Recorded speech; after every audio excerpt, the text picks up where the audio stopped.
Yasmin Afrasyafa Sudirman, dipanggil aja Yasmin. Aku dari Dik A dan aku juga jadi vokal dan gitar di band ABC. Halo, nama saya Rifki Jana Mutakin. Kawan-kawan bisa memanggil saya Taki. Saya dari Nondik 4B. Saya sebagai pianis di band ABC. Di sini saya mau ingin menjawab pertanyaan-pertanyaan dari kawan-kawan. Halo, saya Marina Harja Putri dari kelas DIK 4B sebagai basis band ABC. Halo kawan-kawan, perkenalkan saya Muhammad Jerry Natansyah, biasa dipanggil Jerry. Di sini saya sebagai drummer dari band ABC.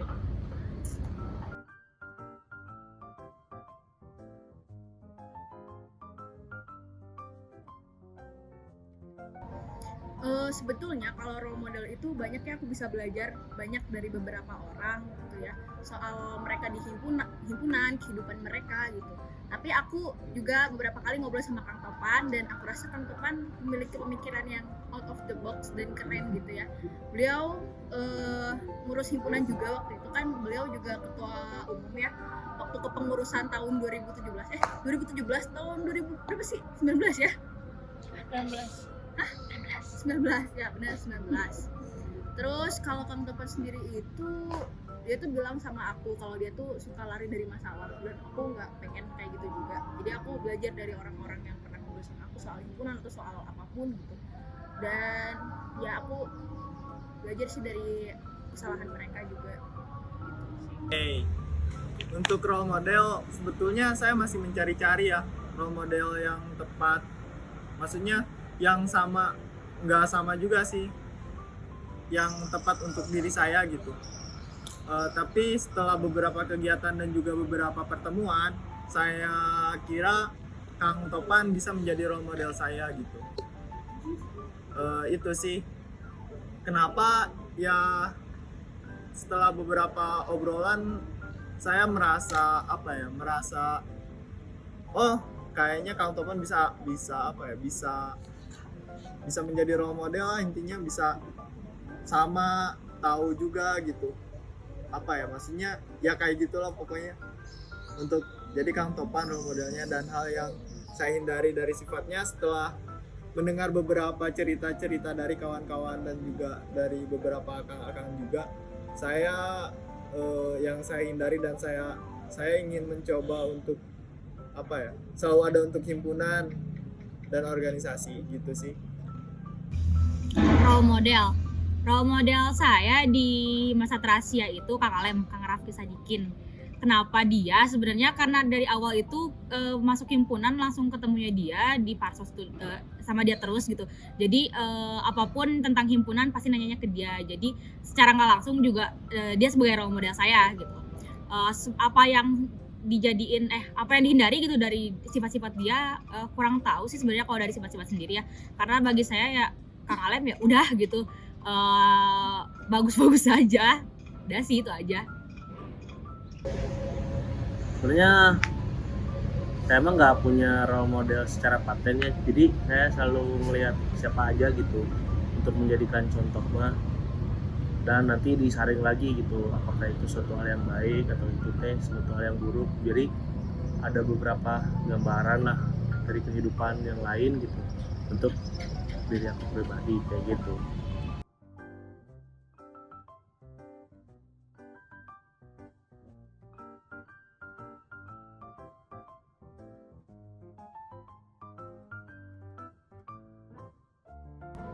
Menurut aku yang kritis dan juga kita sebagai mahasiswa bahasa dan sastra Indonesia ya, itu harus berkarya juga.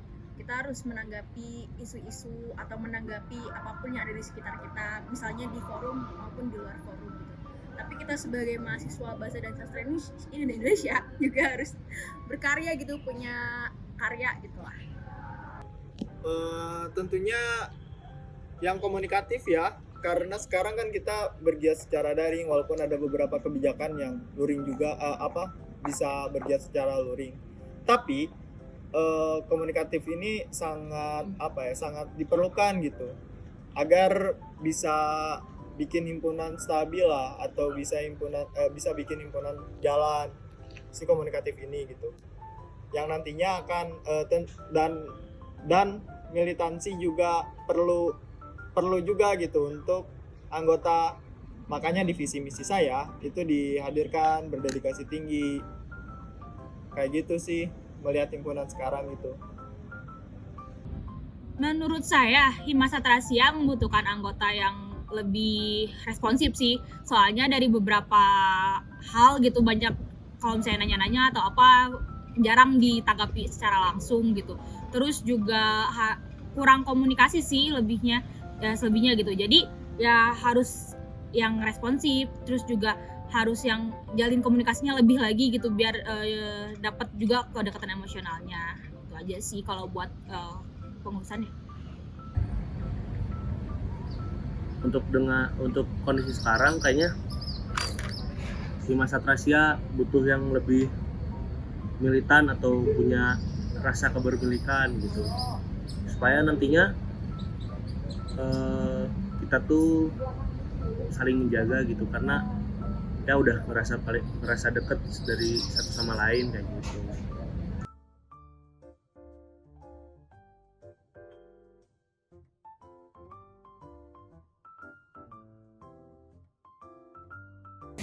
Banyak sih orang-orang terdekat biasanya, teman-teman himpunan, terus keluarga, juga orang-orang yang terdekat gitu yang sering ngobrol sama aku.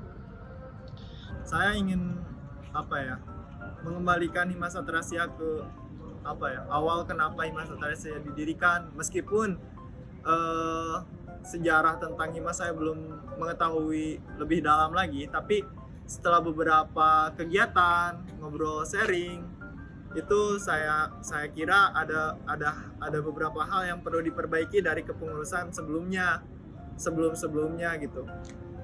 Makanya saya lahirlah dari sana keinginan saya untuk mencoba mengembalikan hal tersebut. Makanya saya maju sebagai ajuan bakal calon ketua umum gitu. Di samping itu juga banyak adanya dukungan dari kawan-kawan juga yang menjadikan saya berani untuk maju gitu sebagai ajuan bakal calon ketua himpunan. Itu sih. Apa yang memotivasi saya? Yang pertama itu tentu teman dari teman seangkatan, teman dari tingkat atas, terus juga orang tua. Terus juga ada hal-hal di Hima Satrasia yang saya rasa perlu dibenahi. Jadi itu sebagian lah motivasi saya, tapi motivasi terbesar adalah orang tua sih yang setuju gitu, yang mendukung terus buat maju. Awalnya yang memotivasi kan teman-teman gitu kan. Terus ketika teman-teman berusaha untuk mengajak menjadi ketua umum, lalu saya berbicara ke orang tua saya, ke nenek saya, dan akhirnya motivasinya semakin naik gitu untuk menjadi ajuan bakal calon ketua umum Hima Satrasia.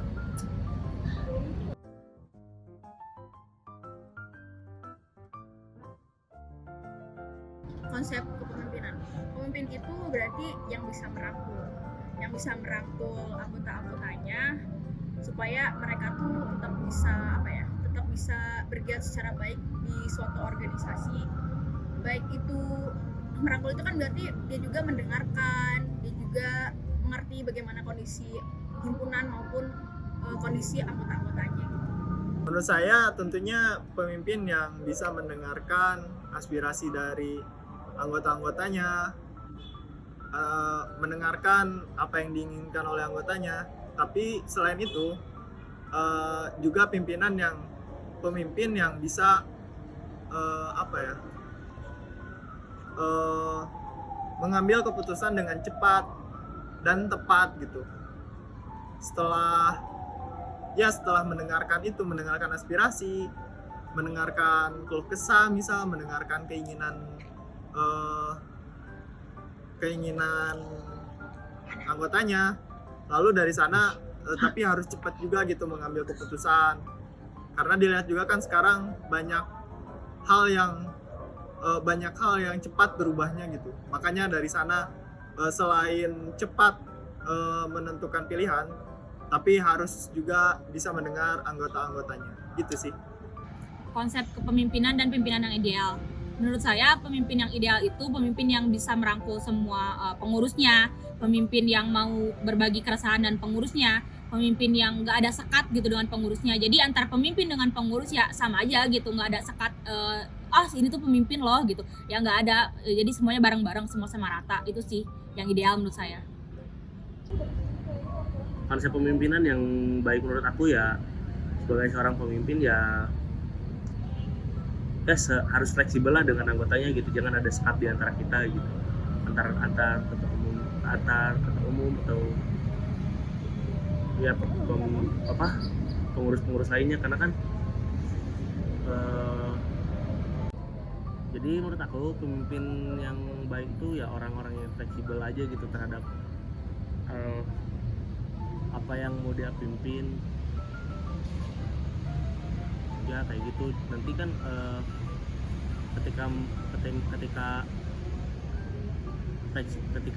fleksibel gitu kan akhirnya nggak ada sekat satu sama lain gitu antara entah itu ketua ataupun ya pengurus gitu kan. Pada dasarnya kan konsep kepemimpinan ini teh ya ada di dalam diri masing-masing gitu, jadinya ya memimpin diri sendiri lah yang penting.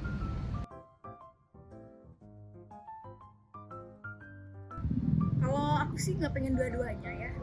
Kalau bisa mah cari pacar yang bisa ngertiin gitu. Kalau kita tuh bergema. Wah, putus sama pacar. Kebetulan saya nggak punya pacar, jadi putus sama pacar aja. Mending putus sama pacar, karena cewek mah ya kalau kita nemu lagi seorang ya dan cocok ya udah baik gitu, kita bisa oke lagi gitu. Ataupun ya ketika ceweknya fleksibel dengan tahu kondisi aku ya nggak masalah gitu, jadi lebih enak satu sama lain gitu, saling ngerti.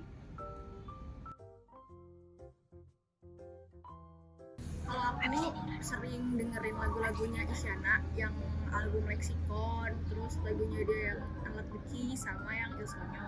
Selain itu aku suka dengerin rock-rock yang ngepop gitu.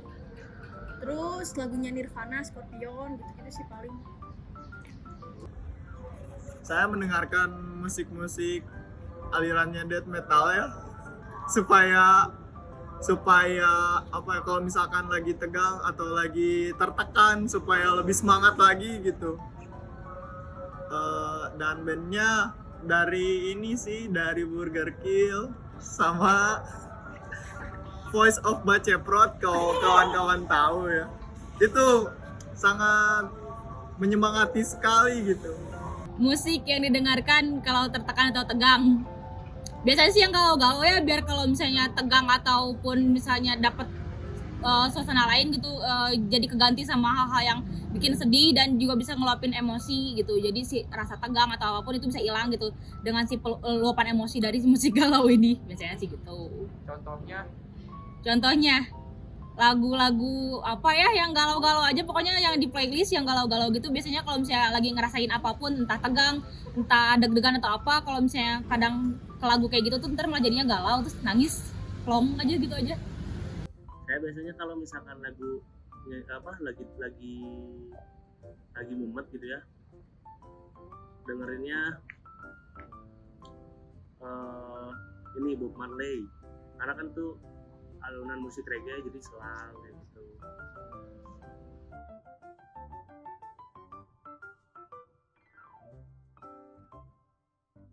Kalau aku abis selesai baca bukunya Asep Saiful Anwar, itu dosen di UGM, itu bukunya judulnya Al-Qudus.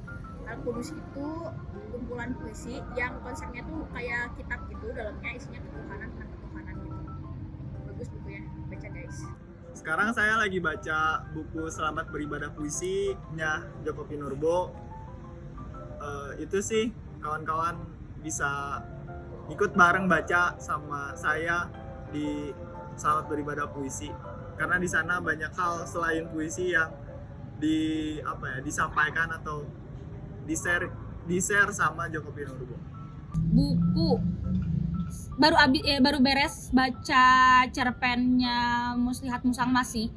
Itu juga rekomendasi dari Kang Alem. Itu juga buku bagus sih sebenarnya, cerita-cerita di dalamnya bagus, banyak cerita-cerita yang jarang lah dijumpain di buku-buku atau di cerita-cerita lain. Ya aku kan sekarang lagi baca buku Cinta yang Marah. Nah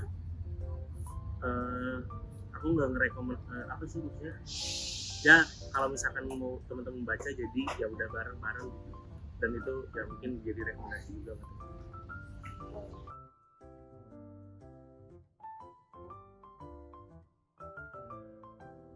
Kebetulan aku tuh nonton film hampir tiap hari guys.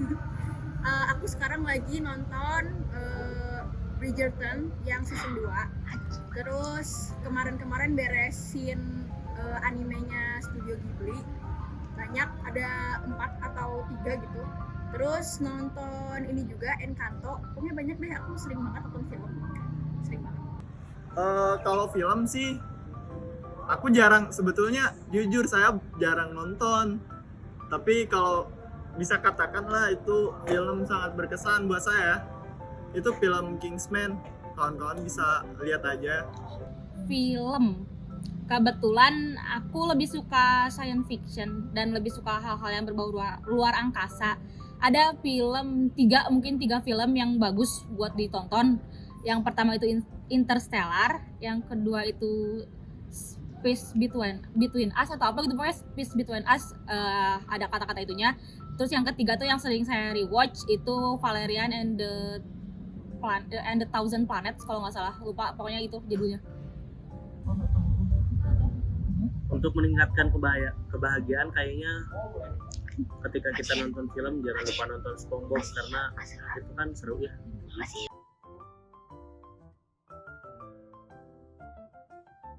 Melakukan program-program yang nantinya menunjang dari misi-misi aku maupun visi aku. Nah itu nanti akan dilaksanakan secara optimal gitu, diusahakan secara maksimal juga dari anggota-anggotanya gitu, biar mereka tuh bisa bekerja sama untuk mewujudkan visi dan misinya. Agar visi misi saya tercapai, tentunya saya akan dekat dengan pengurus, ngobrol sama pengurus, kasih tahu visi misi saya, samakan pemahaman, satukan tujuan juga. Dari sana kalau misalkan hal-hal itu sudah tercapai, sudah pengurus tahu tentang apa keinginan saya, dan mereka juga menyetujui dan menyepakati, dan mereka juga sama, saya yakin visi misi saya bakal tercapai. Apa yang kau lakukan agar visi misimu terlaksana? Yang aku lakukan supaya visi misi terlaksana, yang pasti sih bangun komunikasi ke semua pengurus itu, lebih mendekatkan diri ke semua pengurus. Terus juga perlahan mungkin akan lebih mendekatkan diri lagi ke Madepdik. Itu aja sih langkah awalnya. Putus sama pacar atau gimana kacau? Kan visi misi aku teh meningkatkan apa sih kekeluargaan kayak gitu-gitu. Jadi untuk mencapai itu ya kita lebih sering ngobrol dan ya lebih sering nongkrong lah gitu kan itu salah satu upaya gitu buat kita lebih dekat satu sama lain gitu.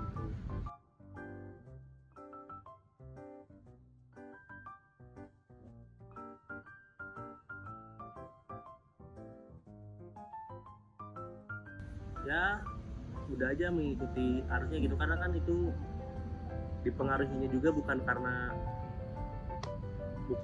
apa bukan karena sesuatu yang disengaja gitu. Dengan keadaan online seperti ini kan, ini terjadinya gara-gara pandemi. Jadi terus aku ngeliat tuh kayaknya ya orang-orang tuh udah fleksibel dengan 2 tahun kemarin kita segalanya dengan digital gitu. Jadi ya nggak apa-apa, nggak masalah, dan itu bisa jadi sebuah inovasi baru gitu ketika kita selalu ya berusaha lebih baik dengan memaksimalkan digitalisasi gitu. Oke, karena udah ya pertanyaan-pertanyaan, makasih kawan-kawan. Kalau Kalau di kampus masih melaksanakan kebijakan online, gimana buat himpunan? Sebenarnya kalau buat himpunan sendiri kan udah banyak banget kegiatan offline ya dari himpunan-himpunan lain juga gitu. Kenapa kita nggak coba aja gitu? Ada beberapa kegiatan.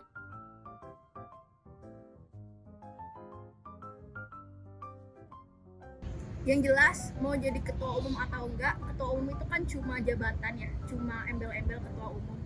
Yang jelas ya jadi pengurus gitu, yang nantinya mengurusi masa Trasia, siapapun ketua umumnya. Di himpunan mau nggak jadi ketua himpunan, mau jadi ketua himpunan sih. Tapi kalau misalkan nggak jadi ketua himpunan, saya bakalan apa ya, bakalan nurut, bukan nurut ya, saya akan apa ya, memberikan apa yang bisa saya berikan untuk himpunan, kayak gitu sih. Kalau mau jadi apanya mah ya tentunya orang apa ya, saya pengen jadi sekum, kalau enggak BSO, itu sih kalau saya mah. Kalau nggak jadi ketua umum jadi apa? Jadi orang? Enggak. Di himpunan. Kalau nggak di Parsos lagi mungkin BKP. Kalau ditanya mau jadi apa, ada beberapa rencana gitu. Kalau misalkan nggak KBBM ya jadi ketua BSO paling, atau kebalikannya gitu. Kayak gitu.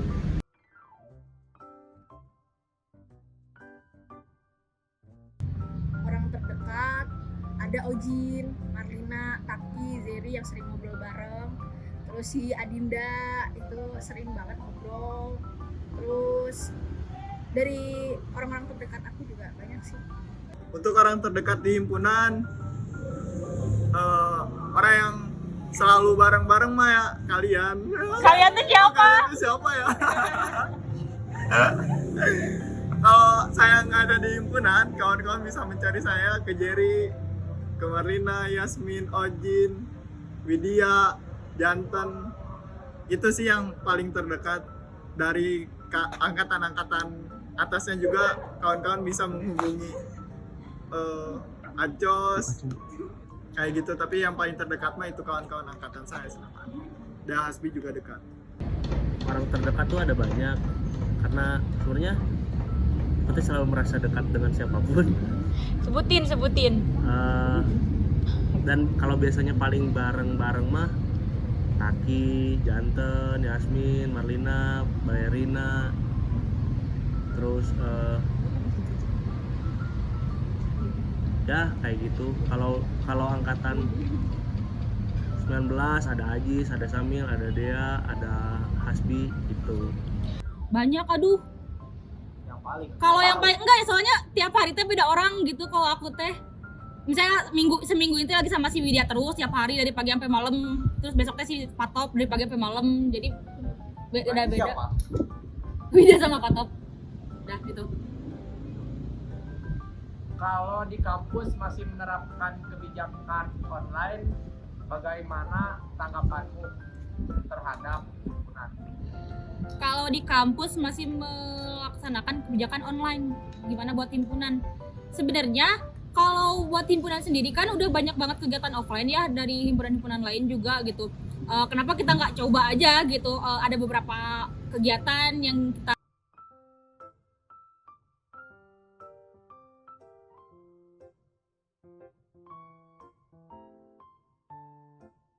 Satu-satu. anggota tertampan dan tercantik angkatan berapa? Oke, paling cantik kayaknya si Ojin sih paling serius. Ojin, kamu tuh cantik. Kalau paling ganteng ya, paling ganteng tuh ini ketua umum tahun 2020. Sebut nama dong, Kak. Usah dong, udah tahu kan. Anggota tertampan dan tercantik. Tercantik dulu ya. Boleh. Oke, bentar. Ayo lah. Tercantik dari angkatan berapa yang tercantik? Tercantik. Siapa ya? Menurut aku sih yang cantik, adem, enak dilihat, Teh Desrina. Serina, Heeh. kalau yang tertampan Yang tertampan. Jujur Mar. Yang tertampan. Angkatan berapa? Hasbi lah. Hasbi. Tampan mah ya udah jelas ya, saya sendiri. Kalau misalkan orang yang tercantik, nanti ada dari aku. Siapa ya?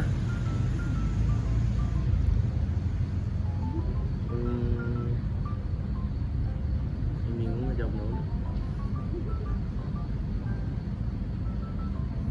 Kalau anjing sahanya, terus berenya tuh Cuk. Oh ya udah.